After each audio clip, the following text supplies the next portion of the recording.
Welcome back to another episode of Better Off Brett. Today we will deep dive into the depths of the human psyche. I'm your host Brett, and today's topic is one that many of us can relate to, our insecurities.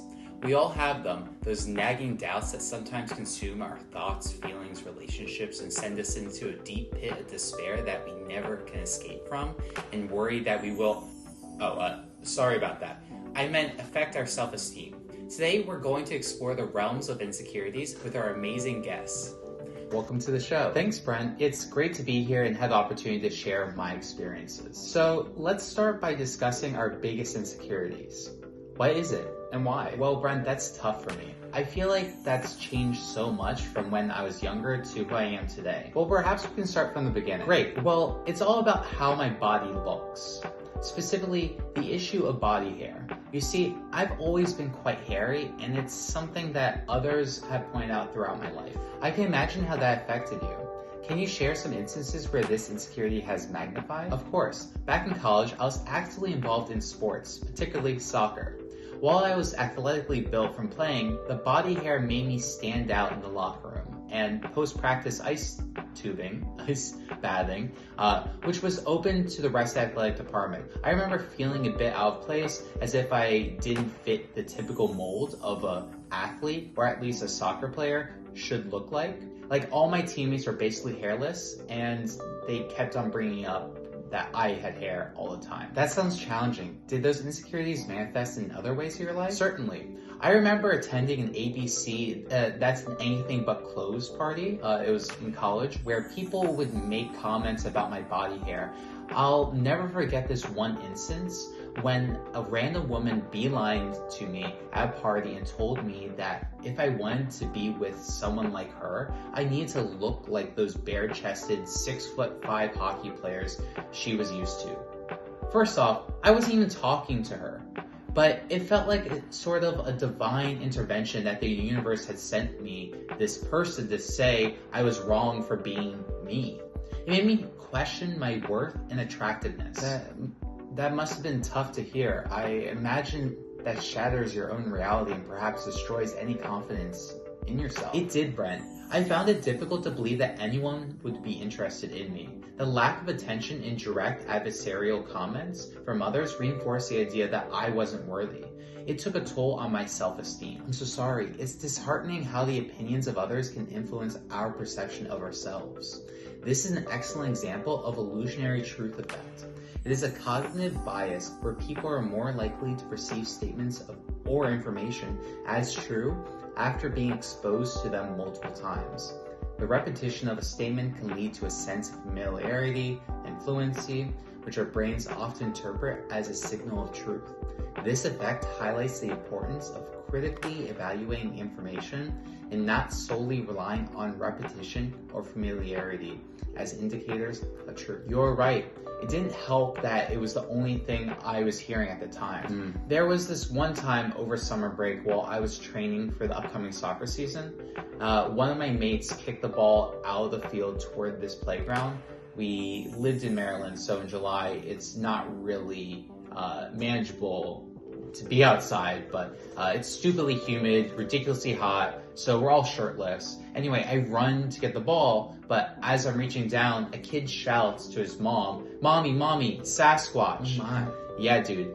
It's funny now, but back then, wow, I was like, sick burn, dude. Let me roll up into a hole real quick. I remember people telling me how small and unmuscular my physique was. To be clear, I was an elite athlete. But when I work out, or even have more revealing clothing on, they would tell me that I looked small and that I needed to lift more to get big. It would bother me because we all have our own purposes for training, but I would continuously be claimed by other groups I didn't subscribe to. Plus, back then, it was about performance for soccer, and now it's just genuine enjoyment. Well, I see how this can permeate throughout your life. Did it all start in college? Well, technically now, I ended up developing body dysmorphia and the eating disorder in my early childhood because of my coaches. Coaches would often emphasize the need to give 110%. That's not just about performing on the field, but how you recover and prepare for the next one, which is objectively good advice. However, these guys did not have degrees, let alone had done any research in the field of nutrition, wellness, nor psychology. So their messages often perpetuated body dysmorphia and unhealthy lifestyles or unhealthy behaviors. They would say things like, fat people can't perform, so you have to watch what you eat, or would encourage discipline as being a cornerstone of performance, which led me to restrict my diet, hyperfixate on my body image, and develop an unhealthy relationship with self-gratification. That's terrible, right? Like, I'm sure they mean well, but oftentimes people do not understand the whole picture of a person.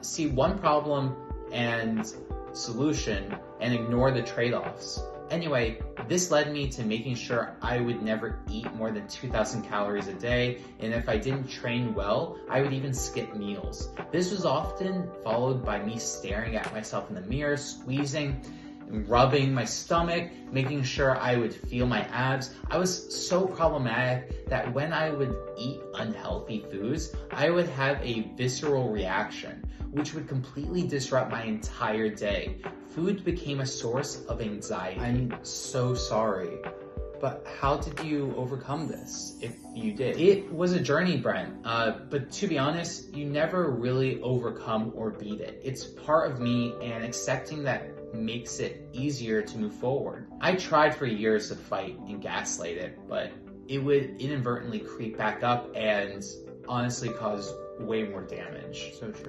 Eventually, I realized that body insecurities were only significant because others made me believe they should be.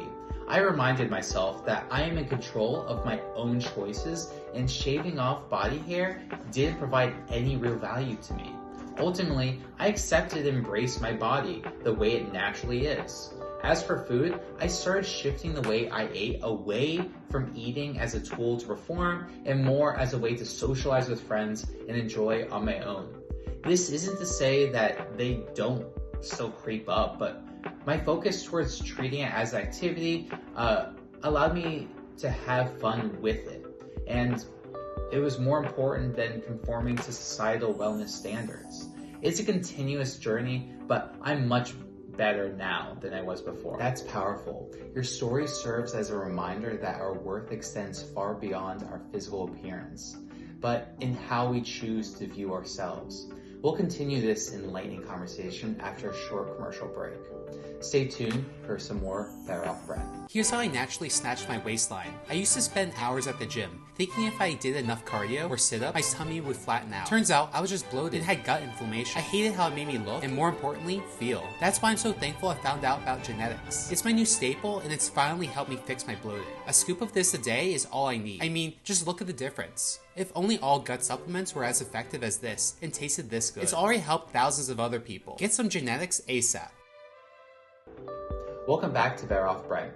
We were just exploring the intricacies of the human psyche through our insecurities. We just heard from our amazing guests as they shared their experiences with body insecurities and how it manifested into body dysmorphia and eating disorders, which I deeply appreciate that you opened up about. No, thank you for creating a safe space. To be honest, a lot of what you were saying resonated with me on a profound level. Did it? The overarching themes you talked about was how this sort of societal pressure or bias creates the metaphorical voice in your head telling you that you are wrong or not enough. Yeah, like insecurities are often created through external factors. Exactly. Well, I faced numerous setbacks and failures throughout my life, which were amplified in their negative impact because of societal pressures.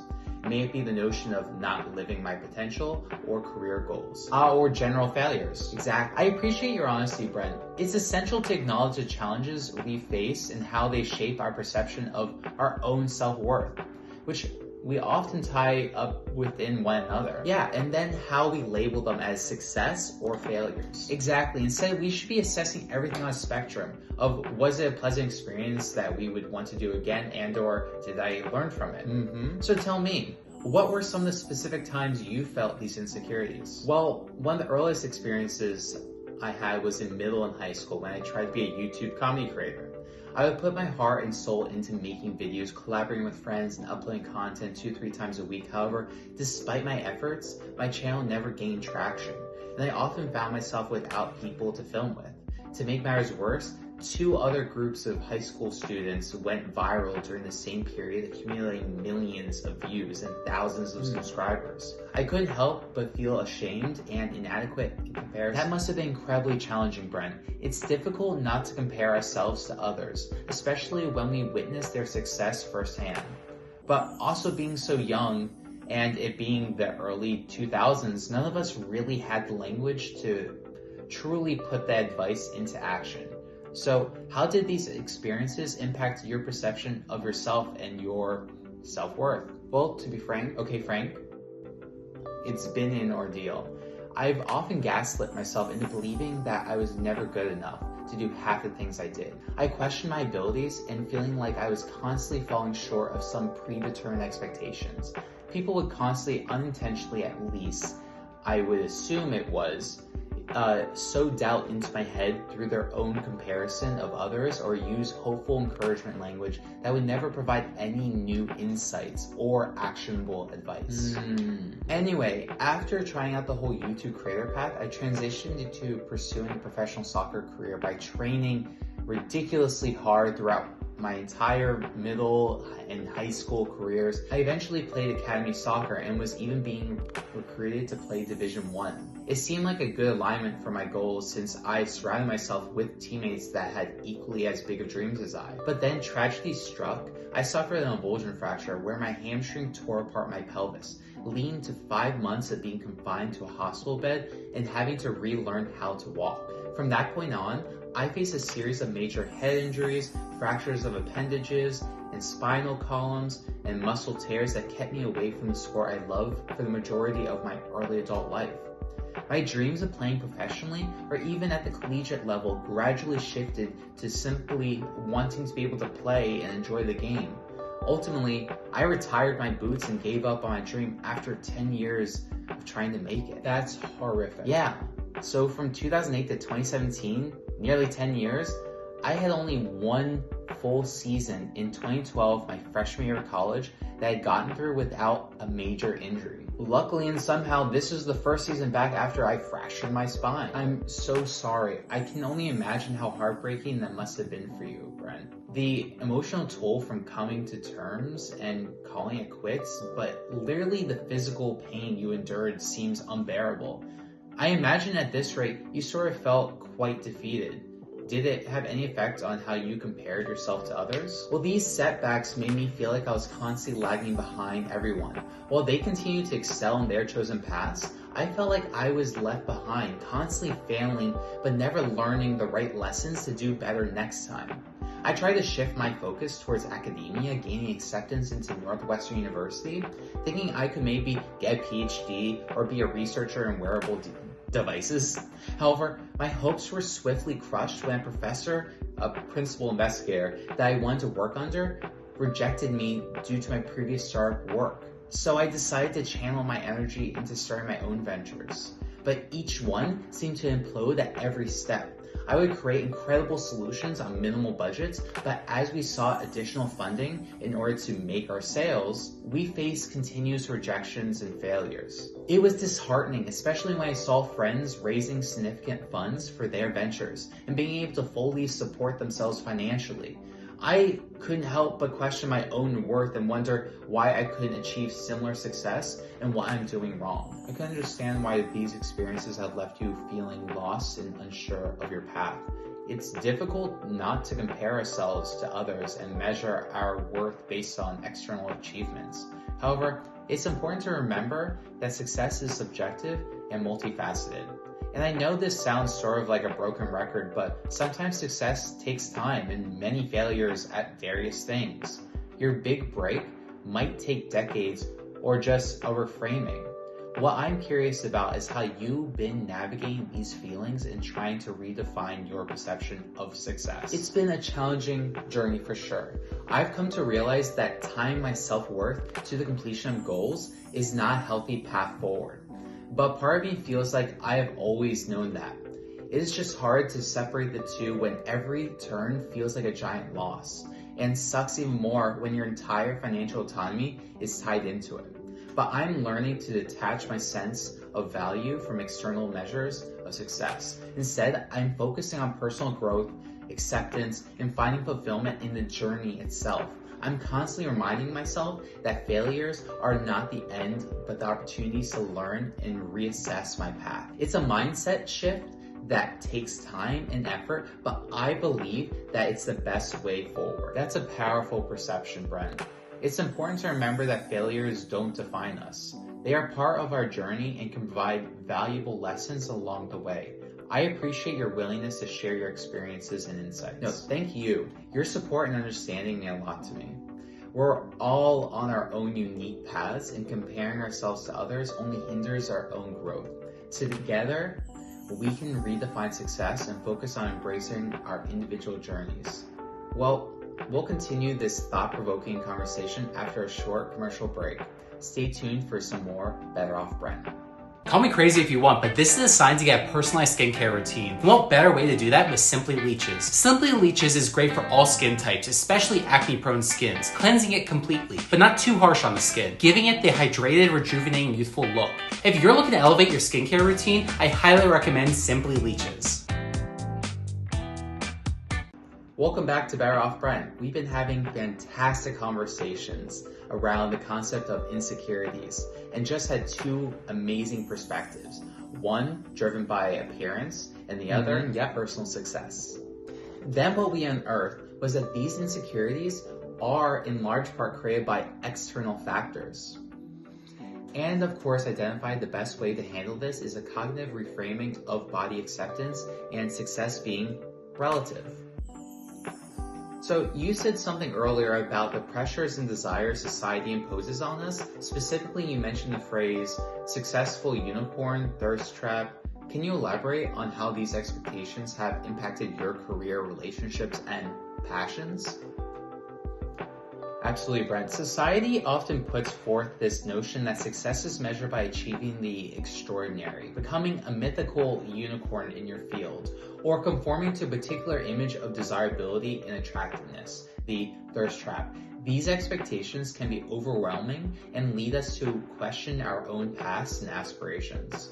When it comes to a career, I've experienced a constant battle between pursuing my passions and feeling pushed towards more conventional corporate paths. Whether it was each attempt just failing to launch, to friends and family just not being fully supportive. Actually, that's not entirely true. They would say if I enjoy it, I should keep pursuing it, but there's a difference between being passive and active in your support. They would never go out of their way to help regardless of how much I was struggling. And every conversation would end with, well, maybe this thing isn't worth working out, so you should get a real job. Which hurts because it sort of invalidates what I've been working on this entire time. That I am meant to work just a classic 9-to-5 desk job. That's so disheartening to hear how your family suggested that you should get a real job, as if your startup and passions were merely hobbies and not worthy of pursuit. Yeah, it can feel like the universe is sending me a message that I should abandon what I'm passionate about and settle for something that doesn't fulfill me. And then there are my pursuits in business and building my own social media presence. I spent years creating content around mental health, entrepreneurship, and social impact. I poured my heart into vlogging every day for 1 whole year. I covered topics such as the dichotomy between retail and actual innovations. What's that? Oh, so retail is when wealthy individuals create and launch products or services that provide more wealth to the wealthy, versus real innovations, which is when people that otherwise do not have wealth, may it be health or financial abundance, acquire wealth. So think Kim Kardashian products versus a rags to riches story, or I don't know, like a generic EpiPen.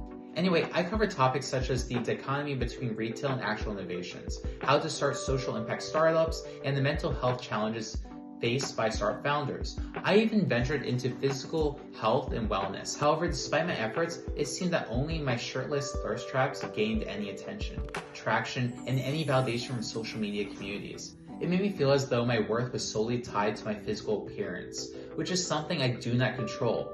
Disregarding all the other valuable contributions and perspectives I offer, society didn't want me. They wanted the appearance of me. That's incredibly terrible. I imagine it's an experience that far too many people may also share. Society's fixation on appearance and superficial validation can be a heavy burden to carry. It's important to remember that your worth extends far beyond your physical appearance. You have so much more to offer than what meets the eye. Sure, but, well, thank you, Brent. It is easier said than done, but all these cases make you beg the question of, do I follow the path of success? Impose thirst traps and do all the things that don't bring me joy? Or do I push forward with what I am passionate about? Or do I just start all over again? It's a constant struggle to resist the pressure and find fulfillment in our own unique and authentic paths. But I do feel it sort of segues well into the unspoken societal expectations of being there and the feeling of responsibility towards my relatives and family. I admittedly have the guilt that I need to provide for my brother who is autistic and my mother who has survived cancer 3 times. And I often feel the pressure to succeed or make it big for them and for everyone I know. I can empathize with that. Familial expectations and the desire to provide for our loved ones can add an unnecessary layer of pressure to our already complex journeys. It's important to recognize that while wanting to support and uplift our family is admirable, our worth and responsibility is not solely determined by our financial success. We must also prioritize our own well-being and pursue paths that align with our passions and values. But not at the expense of our own self-worth. Yeah, I get it. Trying to find balance between realistic responsibilities and aspirations. But it's disheartening when our passions don't inevitably lead to the success we envisioned. Or even when we spend so many hours, days, years on a dream for it to gloriously burst into flames, just for us to give up on it and move on to something new, but then the cycle repeats. It felt like I had to throw in the towel and let go of something I truly was passionate about, something I loved, just to get my heart broken again. Not because I wanted to, but because there was this perception imposed upon me by society that I should be somewhere else or further along than I actually was. I can imagine how difficult that decision must have been. Letting go of a dream is a profound loss, but recognizing that it's due to circumstances beyond our own control, and then being able to move on and start something new, it just shows how resilient and strong you are. This is something you clearly were able to do, but unsure if you're fully grasping the message. But it's important to remember that even if our passions don't work out as planned, it doesn't mean we wasted our lives. Life is a journey filled with unexpected twists and turns. Our experiences, both successes and failures, shape us and provide us with a valuable lesson for personal growth and self-discovery. I know, it's something I am actively working through and embracing the lessons from my failures, and finding meaning in the process can be turbulent, but idealistically transformative. So yes, I do agree that not letting these hiccups define ourselves solely by our perceived failures or not meeting societal expectations, but to celebrate our resilience and valuable experiences we've gained along the way. Well said. Our worth goes well beyond society's expectations and our perceived failures. It's about embracing our individual paths, learning from setbacks, and finding fulfillment in the journey itself. And the recurring theme seems to be around how society tells us how we should perceive ourselves, whether it may be our own body, our profession, or our successes. It almost seems like our childhood whimsical nature of doing things out of pure curiosity and joy is the antithesis of societal norms and expectations. Like our own insecurities or failures are not created by our own doing, but by society almost implanting the ideas and reinforcing through years of either direct or indirect peer pressure. Yeah, but not always meant to be the antagonistic or at least intentionally harmful but we as a society become sucked into these perpetual insecurity reinforcing social machines by pressing people on topics or questions that we perceive as normal catch-up, but in reality are reinforcing societal expectations that in themselves are harmful. Ooh, interesting. I love to dive deeper into this, but we have to cut to a quick word from our sponsors. We'll be right back. Easiest way to make your first million. This is how I turn my quiet neighborhood into a cash machine with zero experience. My ebook, From Zero to Hero Your Airbnb Empire, teaches you how to replace affordable homes with lucrative short-term rentals. Multiply your earnings and drive out locals. Community? That's old news. It's all about profit now. Scared about the cost of living increasing due to the housing crisis you directly contribute towards? Don't worry, our guy will have you swimming in so much cash that you'll buy out any remaining locals to finally turn that once cute town with personality into a late-stage capitalistic gentrified hellscape. Download your free copy today. Start building your empire and displacing families by tonight. Results may vary. Moral conscience not included. And we're back. So where we left off was you mentioning that we as a society tend to unintentionally reinforce insecurities and societal pressure when we have our own normal catch-up conversations. Yes. Would you care to expand on this and share a bit more? Sure. But I would love to tackle one more common form of insecurity we all may face and then circle back. Oh, what is that? Insecurity around intimacy and relationships. Oh, good point. So relationships, whether they're with family, friends, or romantic partners, can be incredibly complex. In my case, the weight of responsibility towards my family, particularly my brother and my mother, has often led me to a sense of guilt and constant drive to succeed for their sake. This pressure can sometimes overshadow the pursuit of our own passions and personal fulfillment. A handful of my friends who are first generation have had similar sentiments. Similarly, societal expectations push me towards what others consider as success, creating an ongoing struggle between doing what I'm passionate about and conforming to external standards. I feel like a failure because I am unable to help support them, and even though I didn't choose to be in this position, it's challenging from our aspirations and desires are seemingly at odds with what others expect and sometimes need from us. Obviously, these feelings of responsibility can also extend to friendships and romantic relationships. How have these pressures impacted your approach to building connections with others? I've had a hard time developing deeper levels of intimacy in relationships. I find myself drawn to the concept of non-monogamy as it challenges conventional relationship norms, but this comes at its own set of complexities. Balancing physical and emotional intimacy across multiple relationships can be demanding, especially when my need for alone time with friends, and time for my passions come into play. As a result, I often find myself defaulting to more casual relationships, or what I call weekend boyfriend-girlfriend status. This doesn't mean I don't want meaningful connections. It's just that my internal struggles with balancing my various commitments outside of intimacy sometimes limits my capacity to fully invest into any single relationship. It sounds like you're grappling with the desire to build meaningful relationships while also honoring your personal boundaries and needs. It's important to remember that you are more than your ability to fulfill societal expectations or invest in a certain amount of time into relationships. And to be honest, society shouldn't put pressure on us to be in relationships, but allow people to choose to be vocal about their needs. And to be honest, society should put pressure on us to be in relationships, but allow people to choose to be vocal about their wants and needs without pressure. Now, to bring it back, I'd love to explore how these insecurities tie into societal pressures and how we perceive the world around us. Absolutely, Brent. Our society places strong emphasis on productivity and achievements.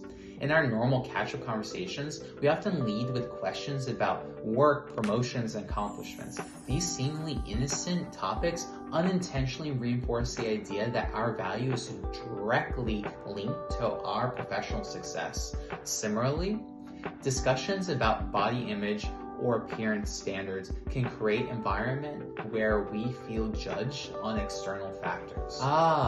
And I imagine it doesn't stop there. Even indirect comments or glorification of certain qualities or achievements can magnify our insecurities. For instance, praising someone else's appearance or highlighting attributes that align with our own insecurities can further compound these feelings. Exactly. These societal norms can be deeply ingrained and challenging to break free from. However, recognizing them and questioning their validity is a powerful step towards reclaiming our self-worth and redefining success on our own terms. Exactly. These societal norms can be deeply ingrained and challenging to break free from.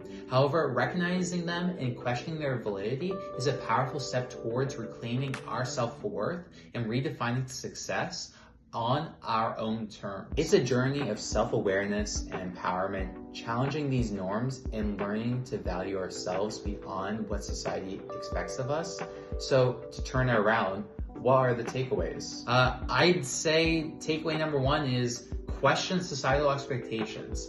It's crucial to challenge societal expectations that push us towards certain paths that either do not align with us or cause us to experience stress. Ask yourself whether these norms truly align with your values and aspirations, or they're steering you away from your authentic self. I'd say takeaway number two is resilience in the face of setbacks. Setbacks and failures are a natural part of life. They shape us, teach us a valuable lesson, and contribute to our growth. Embracing these experiences as opportunities to learn and adapt rather than defining moments of inadequacy. Yep, and takeaway number three, complexities of relationships and intimacy. Navigating relationships, both romantic and platonic, can be intricate. It's okay to have different forms of connections that align with our individual needs, while also being open to understanding and respecting the needs of others. Yeah, and takeaway number four, acknowledging and understanding insecurities. Insecurities are a universal aspect of human experience, affecting both ourselves and those around us. Managing insecurities involves not only recognizing their presence, but also understanding how we internalize external factors and choose our reactions. Moreover, our actions have a potential to directly influence the insecurities of others. This underscores the importance of empathy and thoughtful interactions in our journey towards self-discovery and positive connections as we contribute directly to other people through our actions. Well, thank you for sharing your insights and experiences with us. No, thank you, Brent, for providing this platform to engage in these crucial conversations. It's through dialogues like these that we can collectively engage and challenge societal pressures and encourage self-discovery. Indeed. And with that, we get to wrap up our enlightening conversations. And to our listeners, remember that your worth goes beyond societal expectations. It's important to embrace your unique path and learn from experiences, finding fulfillment along the way, and specifically within the journey. Thank you for joining us on this episode of Better Off Brent.